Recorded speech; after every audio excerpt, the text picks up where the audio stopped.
પણ ધ્યાન ન પ્રણીતા શિવકૃપાનંદ સ્વામીએ મહામારી કોરોના અને લોકડાઉનની સ્થિતિને લઈને ખાસ સંદેશ આપ્યો છે। તેમના મતે મહામારીમાં જાનહાનિ કરતા વધુ નુકસાન થશે તે આર્થિક અને માનસિક થશે અને તેમાંથી કઈ રીતે બચી શકાય તેનો પણ તેમણે ઉપાય આપ્યો છે।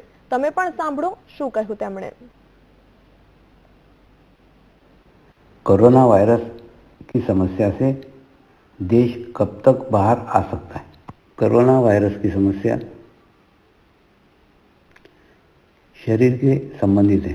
ये समस्या का हल कुछ न कुछ दिनों में निकल ही आएगा। कोई साइंटिस्ट कोई वैक्सीन खोजे, कोई साइंटिस्ट कोई दवाई खोजे और खोजने के बाद इसका इलाज संभव है। मुझे चिंता इस कोरोना वायरस की नहीं है, लेकिन इन दिनों में जो मानसिक असंतुलन निर्माण होगा वो निर्माण में से देश कब बाहर आएगा ये देखने की आवश्यकता है।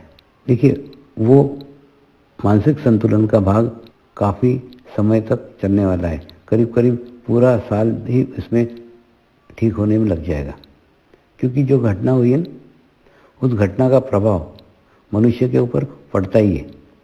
और दूसरा, मनुष्य का स्वभाव है तो कभी भी अच्छी बातें याद नहीं रखता, बुरी बातें याद रखता है। आज सरकार को सहायता करनी चाहिए, सरकार को मदद करनी चाहिए। केवल एक ही मदद करो, आप आपके घर में बैठे रहो। बस धीरे धीरे धीरे इस महामारी से देश जल्दी बाहर आएगा। और दूसरा, अपने मानसिक संतुलन को खराब मत करो। लॉकडाउन की स्थिति सरकार ने हमारी सुरक्षा के लिए बनाई है। नियम सरकार ने हमारी सुरक्षा के लिए बनाए। ये जो कुछ सरकार कर रही है वो हमारे लिए कर रही है, और सरकार कोई व्यक्ति नहीं है।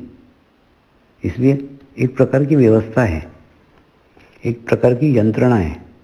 और अगर हम भारत देश के नागरिक हैं तो भारत देश की इस यंत्रणा को सहयोग करने की अत्यंत आवश्यकता है। एक दूसरा, कितना नुकसान होगा देश को, तो मेरे हिसाब से इस नुकसान को 3 भागों में बांटा जा सकता है। पहला भाग है शारीरिक नुकसान, यानी कितने लोग इससे पीड़ित होंगे, कितने लोगों की इसमें मृत्यु होगी, यह शारीरिक नुकसान है। तो पीड़ित होंगे वो ठीक भी होंगे, उनका इलाज भी होगा, हो सकता है कुछ लोगों की मृत्यु भी हो। तो ये शारीरिक नुकसान है। ये नुकसान कम है, कम होने वाला है।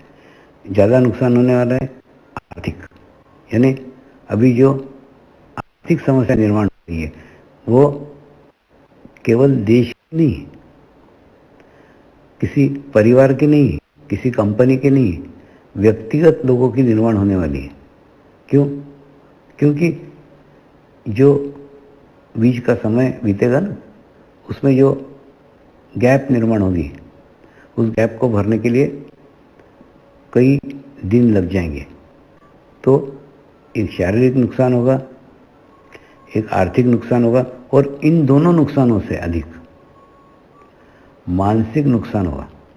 मानसिक नुकसान होगा माने इन दिनों में जो मन के ऊपर, विचारों के ऊपर जो दबाव आएगा, प्रेशर आएगा, वो प्रेशर जैसे जैसे दिन बीतते जाएंगे ना, वैसे वो प्रेशर बढ़ते जाएगा। तो इसमें से उस प्रेशर से बचने का एक ही उपाय है कि आप अभी से अपने आप को संतुलित रखिए।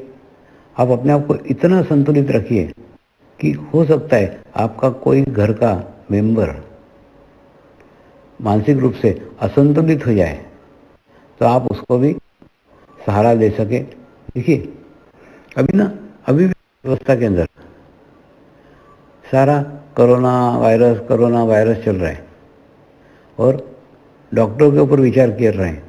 कोई भी मानसिक चिकित्सा पे विचार कर रहा है क्या? कोई भी मानसिक रोगों के डॉक्टर का यंत्रणा कर रहा है क्या? नहीं। जबकि ये भाग बहुत बड़ा है। मानसिक रोगियों की चिंता करने की आवश्यकता है, मानसिक रोग का व्यवस्था करने की आवश्यकता है, उसके ऊपर विचार करने की आवश्यकता है, क्योंकि ये बहुत बड़ा नुकसान है, भविष्य में हमको होने वाला है। और दूसरा, मुझे चिंता बच्चों की है। छोटे बच्चे रहते हैं ना, वो एकदम माटी के कच्चे घड़े जैसे रहते हैं। जो भी घटनाएं होती है, जो भी प्रभाव होते हैं ना, उनके ऊपर बहुत बुरे होते हैं। अब आप बच्चों को क्या समझाओगे, क्यों नहीं आना चाहिए? कितना भी समझाओ ना, तो बच्चों को समझाना बड़ा मुश्किल है। उनके स्तर पे ये उनको समझ में ही नहीं आएगा कि ये कितना आवश्यक है। और वो बाहर जाने की बार बार जिद करेंगे, अब जबरदस्ती उनको घर में बंद करेंगे। तो मानसिक घटनाओं का प्रभाव बहुत दूर तक रहता है। मुझे ही याद है,